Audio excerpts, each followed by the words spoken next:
आदित्य को एक phone call आया। उधर से किसी लड़की की आवाज थी।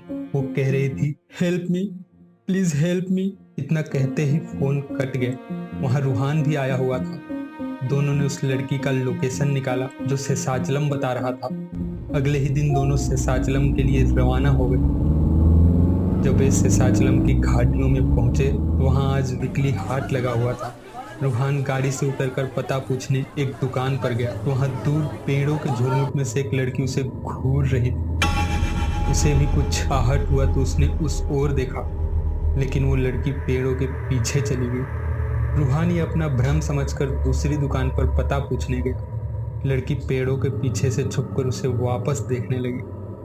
वो जैसे ही पीछे मुड़ी तो वहां आदित्य को खड़ा पाया। उसे देख वो एकदम चौंक गई। आदित्य ने कहा, किधर चली देवी जी? पहले तो फोन करती हैं और अब छुप छुप के घूर रही हैं। तब तक रूहान भी वहां आ गया। लड़की ने उदास होकर बोला, हाँ मैंने ही कॉल किया था। मेरा नाम नाजिया है।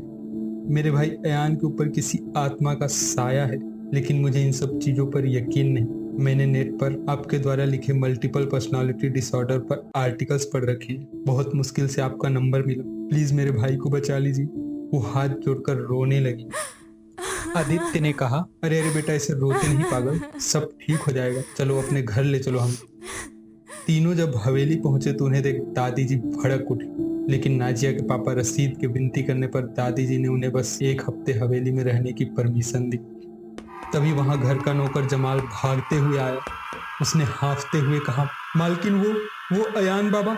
इतना ही सुनना था कि सभी अयान के कमरे की तरफ भाग पड़े। आदित्य और रूहान भी पीछे पीछे गए। वहां का नजारा देख सबका मुंह खुला का खुला रह गया। कमरे में लगभग अंधेरा छाया हुआ था। अयान बेड पर उल्टा होकर अजीब तरीके से हंस रहा था। उसने चेहरे पर बहुत सा भभूत लगा रखा था।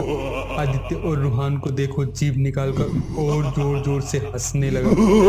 उसके मुंह से खून टपक रहा था। परिवार के सभी लोगों का डर के मारे बुरा हाल था, लेकिन आदित्य और रूहान उसे बड़े ही गौर से देख रहे थे। तभी अयान छलांग लगाकर एक तरफ की दीवार पर जा चढ़ा। ये देख रूहान सहम गया, लेकिन आदित्य अभी भी शांत खड़ा उसे देख रहा था। अयान अचानक गायब हो गया। ये देख आदित्य भी चौंक पड़ा। उसी समय आदित्य और रूहान को अपने कंधे पर किसी का हाथ होने का एहसास हुआ। उन दोनों ने जब पीछे देखा तो बुरी तरह चीख पड़े। अयान अपने मुंह से खून टपकाते हुए वहां खड़ा हंस रहा था। सब वहां से अपनी जान बचाकर भागने लगे। आदित्य और रूहान ने फटाक से अयान के कमरे का दरवाजा बाहर से बंद कर दिया। तब रशीद आदित्य और रूहान से बोल पड़े, देखा आप लोगों ने, मैंने भी स्प्लिट पर्सनालिटी डिसऑर्डर के बारे में पढ़ा है। उसमें गायब होने की शक्ति भी आ जाती है क्या? मुझे पक्का यकीन है ये स्प्लिट पर्सनालिटी नहीं, किसी बुरी आत्मा का साया है। इसीलिए मैं आप लोगों के पास फोन नहीं कर रहा था, नहीं तो मैं तो आप लोगों का डिटेल पहले ही निकाल चुका था नेट से। अम्मी भी आप लोगों को यहाँ बुलाने के सख्त खिलाफ थी, लेकिन नाजिया को पता नहीं आप लोगों का नंबर कैसे मिल गया और इसने बिना हमसे पूछे ही आप दोनों को यहाँ बुला लिया। खैर, अब जब आप लोग एक हफ्ते रुक ही रहे हैं तो आप भी अपना ट्रीटमेंट आजमा लीजिए, कोई फायदा नहीं होने वाला। रूहान और आदित्य दोनों एक दूसरे को उलझन भरी नजरों से देखने लगे। रशीद ने जमाल को आवाज लगाई, जमाल, इन दोनों को ऊपर का कमरा दिखा दो। जमाल, पता नहीं कहाँ चला जाता है ये। आइए मैं ही आप लोगों को कमरा दिखा देता हूँ। रशीद उन दोनों को जब कमरे में छोड़कर चला गया तो रूहान फैन का स्विच ऑन करने बढ़ा, लेकिन आदित्य ने उसे वहीं रोक दिया और बोर्ड में लगे मॉस्किटो रिपेलेंट को निकाल देखने लगा। फिर उसमें से रिफिल निकाल अपने जेब में रख लिया। दोनों थक कर सो गए। रात गहरी हो चली थी। नाजिया अपने कमरे में अकेली सो रही थी। तभी उसे बाहर गलियारे में पायल की आवाज सुनाई दी। पहले तो उसने सोचा उसकी अम्मी उधर से गुजर रही हैं, लेकिन पायल की आवाज लगातार उसके दरवाजे के बाहर ही घूम रही थी। उसने डरते हुए पूछा, अम्मी जान, आप हैं वहां? ये सुन पायल की आवाज आनी बंद हो गई। नाजिया ने सोचा उसकी अम्मी चली गई हैं शायद। उसके बाद जैसे ही वो लेटी तो पायल की आवाज उसके दरवाजे का दोबारा चक्कर लगाने लगी। नाजिया अब बेहद डर गई थी। तभी उसका माथा ठनका। उसने डरते हुए पूछा, अयान, तुम हो ना वहां? ये सुन बाहर से आवाज आई, इतना सुनने के बाद जोर जोर से चुड़ैल की हंसने की आवाज आने लगी। नाजिया की रूह कांप उठी। वो एक कोने में जाकर दुबक कर बैठ गई। तभी उसके दरवाजे की कुंडी अचानक टूट गई। नाजिया ने देखा कि अयान के बाल लंबे हो गए थे। उसने अब भी अपने मुंह पर भभूत पोत रखा था। वो नाजिया की तरफ बढ़ने लगा। ये देख नाजिया ने अपना चेहरा छिपा लिया। तभी अयान ने उसके सिर पर वहां रखे वेस्ट से एक जोरदार प्रहार किया। अगले 2 दिन नाजिया कोमा में। हॉस्पिटल में जब उसे होश आया तो रशीद पूछ पड़े, क्या हुआ था बेटी, आपकी ये हालत किसने की? नाजिया ने कहा, अब्बू, अयान में किसी चुड़ैल की भी आत्मा है। उस रात उसी ने मुझे मारने की कोशिश की।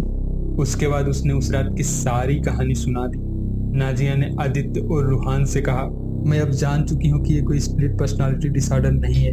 गायब हो जाना, दीवार पे चढ़ जाना और लड़की बन जाना, ये सब स्प्लिट पर्सनालिटी में पॉसिबल ही नहीं है। परिवार के सभी लोग भी नाजिया से सहमत थे। रशीद ने बोला, मैं आज ही आप लोगों के जाने की व्यवस्था करा देता हूँ। ये सुन रूहान बोल पड़ा, रशीद जी, क्या हो अगर मैं ये कहूँ कि हमला अयान ने किया ही नहीं? ये सुन वहां सभी चौंक पड़े।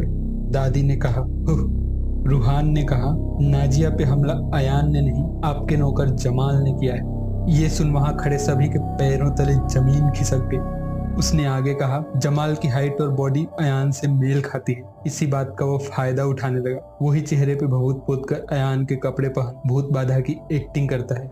उसका मकसद इस हवेली को भूतिया साबित कर आप सबको यहाँ से निकाल देना है। उसने अयान को हिप्नोटाइज कर रखा है, जिससे वो उसकी हर एक बात फॉलो करता है। इतना सुनते ही जमाल ने भागने की कोशिश की, लेकिन आदित्य ने उसे पकड़ लिया और बोला, भागता किधर है ताऊ? इस पर नाजिया ने पूछा, लेकिन वो दीवार पे चढ़ना और गायब हो जाना वो सब कैसे करता है?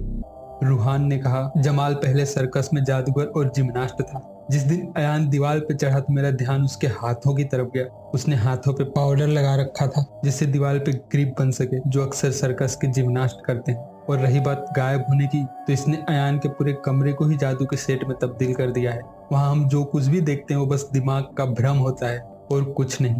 हाँ, और सब कुछ से बहुत कम रोशनी में करता है, ताकि इसके पकड़े जाने का चांस कम रहे। ये सुन सभी आग बबूला हो उठे। रूहान ने पहले ही पुलिस को बुला लिया था। पुलिस जमाल को लेकर चली गई। डॉक्टर ने कहा, अब आप सब बाहर जाएं, पेशेंट को आराम करने दें। सब बाहर आ गए। रशीद ने रूहान से कहा, आप लोगों का मैं कैसे शुक्रिया अदा करूं? ये सुन आदित्य ने बोला, रशीद जी, आपके घर पर मंडराता हुआ खतरा भी टला नहीं। ये सुन वहां सभी लोग अवाक रह गए। उसने आगे कहा, जिसको असल में भूत बाधा है वो कोई और नहीं बल्कि आपकी बेटी नाजिया है। वही स्प्लिट पर्सनालिटी डिसऑर्डर की शिकार है। उस रात उस पर हमला जमाल या अयान ने नहीं बल्कि उसने खुद किया था। सभी मुंह फाड़कर उसे सुन रहे थे। अब आप लोग मेरी बात ध्यान से सुनो। जिस दिन मैं और रूहान यहाँ पहुंचे, उस दिन नाजिया पेड़ के पीछे से छिपकर हमें देख रही थी, तो मेरी नजर अचानक उस पर गई। वो सामान्य नहीं लग रही थी, जो अक्सर स्प्लिट पर्सनालिटी के पेशेंट में देखने को मिलता है। मैंने उसके हाथ में लाइटर देखा, शायद वो हम लोगों की गाड़ी में आग लगाने गई थी वहाँ। ये सुन रशीद ने कहा, वो आप लोगों को क्यों मारना चाहेगी भला, और वो स्प्लिट पर्सनालिटी का शिकार कैसे हुई? आदित्य ने कहा, कम उम्र में ही उसकी अम्मी का देहांत हो गया। इससे उसे बहुत बड़ा सदमा लगा। वो अपना मन बहलाने के लिए इंटरनेट पे कहानियां पढ़ने लगी। तभी उसने ज्योति की कहानी पढ़ी, जिसका रेप कर 2 लोगों ने जान से मार दिया था। इसके बाद वो खुद को ही ज्योति समझने लगी। और जब आपने हम लोगों के यहाँ बुलाने का जिक्र अपने घर में किया, तो उसके मन में हम दोनों के प्रति नफरत बैठ गई, क्योंकि उसे हमसे खतरा महसूस होने लगा। वो हमारे बारे में नेट पर रिसर्च करने लगी और नफरत इस हद तक बढ़ गई, उसने हम दोनों को ही ज्योति का रेपिस्ट मान लिया। जब हम लोग पहली बार अपने कमरे में गए थे, तो हम मुझे मॉस्किटो रिपेलेंट में पॉइजन मिला था। मैंने इसकी जांच लैब से कराई। उसके बाद मैंने घर वालों से पूछताछ की, तो नाजिया के चाचा ने बताया कि हवेली में एबनॉर्मल एक्टिविटीज अयान को भूत बाधा होने से पहले से ही हो रही हैं, जैसे नौकरों का आए दिन छत से गिर जाना, ये रात को किसी लड़की की रोने की आवाज आना। तब मेरा शक और गहरा हो गया था नाजिया पे। ये सुन दादी ने कहा, चलो आप लोगों को तो वो रेपिस्ट समझ के मारना चाहती थी, लेकिन खुद को क्यों नुकसान पहुंचाया उसने? आदित्य ने कहा, उस रात मैं ही उसकी अम्मी की पायल पहन दरवाजे के बाहर घूम रहा था। जब उसने मुझे अम्मी जान कहकर पुकारा, मेरा शक यकीन में बदल गया। उसके बाद मैं जाकर सो गया। उसका हमको मारने के 2 प्लान पहले ही फेल हो चुके थे। इससे परेशान हो उसने हमको भगाने के लिए हमले की कहानी बनाई और खुद पर वार किया। रशीद ने कहा, क्या इसका कोई इलाज नहीं है? आदित्य ने कहा, है, ये आप हम पर छोड़ दीजिए। बस दादी जी, हमें आपकी थोड़ी सी मदद चाहिए, क्योंकि घर में आप ही उसके सबसे ज़्यादा करीब हैं। नाजिया ईद के दिन हॉस्पिटल से डिस्चार्ज हुई। घर में खुशियाँ छा गई, लेकिन सब उससे सावधान थे और उस पर नज़र बनाए हुए थे। दिन ब दिन उसके ऊपर ज्योति की आत्मा को हावी होते देख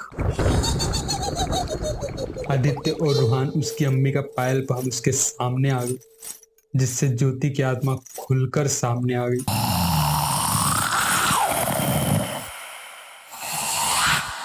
उसके बाद दादी ने उसे नकली बंदूक देकर उन दोनों को मारने को कहा। जब नाजिया ने बंदूक चलाया तो दोनों ढेर हो गए और नाजिया भी बेहोश हो गई। जब होश में आई तो उसे कब क्या हुआ था कुछ याद नहीं। उसके ऊपर से ज्योति की आत्मा जा चुकी थी। आदित्य और रूहान भी मुंबई के लिए निकल पड़े। जब वे घाटी से गुजर रहे थे तो उन्हें ऐसा महसूस हुआ गाड़ी में पीछे कोई बैठा है। जब उन्होंने पीछे मुड़कर देखा तो वहां नाजिया बैठी थी। उसे देख दोनों के रोंगटे खड़े हो गए। रूहान ने आदित्य से पूछा, अब क्या होगा सर? ये सुन आदित्य ने तुरंत किसी को फोन लगाया और कहा, हाँ रजनी सर बोल रहे हैं, हम बहुत मुसीबत में फंस गए हैं। उधर से आवाज आई, हाँ हाँ, डोंट वरी, मैं आज ही इंडिया आता हूँ।